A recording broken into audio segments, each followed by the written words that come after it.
مشاهدينا، خبر عاجل وصل لنا في مصر الآن بنتابعه مع حضراتكم الآن على الشاشة، هو إن جنح محكمة مدينة نصر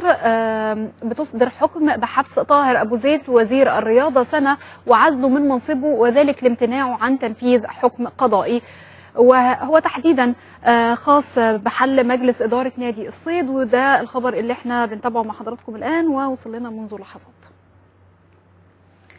بالتأكيد سيادة المحافظ، إلى أين انتهت أزمة المحافظة مع النادي الأهلي بعد ما قمتم بالحجز على أرصدة النادي في البنوك، وذلك بعدم سبب عدم دفع إيجار أرض النادي بمقر الجزيرة؟ إلى أين وصلت الأمور؟ هل هناك تسوية أم أن القرار الأخير بعدم المد لمجلس إدارة النادي الأهلي أو حله أيا كان ثم تجميد هذا القرار حالت دون عملية التسوية؟ لا، هو بص يا سيادتك، هو مفيش مشكلة عشان بس تبقى الأمور برضه في الإصابة. هو مفيش مشكلة، هو النادي الأهلي في مستحقات لمحافظة القاهرة عند النادي الأهلي، وكان عقد اجتماع من سنة ونص تقريبا أو سنتين بهذا الخصوص، وتم الاتفاق في هذا الاجتماع مع محافظ القاهرة السابق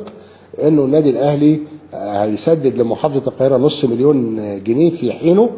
وإن احنا هننتظر يعني قضية مرفوعة من النادي الأهلي عشان يفسر فيها يعني التزامات النادي الأهلي تجاه الدولة في هذا الموضوع. فكان حصل إنذار للنادي الأهلي عشان هو ما استكملش دفع بقية الفلوس اللي فوق $500,000، لأن المستحقات أظن حوالي 17 مليون، وأنا كان مجلس الإدارة كان شرفني بزيارته، وانا وضحت لهم ان احنا ملتزمين بالاتفاق السابق توقيعه، البروتوكول السابق توقيعه مع المحافظ السابق، لكن اجراءات الحجز دي كانت اجراءات يعني روتينيه مرتبطه بالانذار اللي كان راح، واحنا اتفقنا ان احنا هنوقف كل هذه الاجراءات وننتظر الى ان تفصل المحكمه في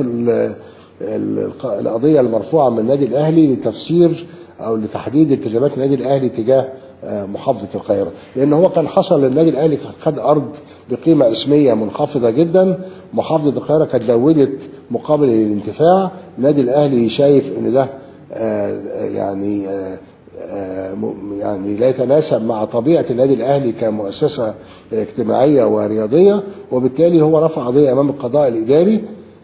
واحنا منتظرين نتيجه هذه القضيه، واتفقنا احنا الطرفين ان احنا نلتزم باي حكم قضائي يصدر من محكمه القضاء الاداري. نعم سيادة المحافظ، يعني هنحاول ان احنا نتكلم بعيدا عن الازمات، نتكلم عن اجواء احتفاليه سريعا. استعداد المحافظه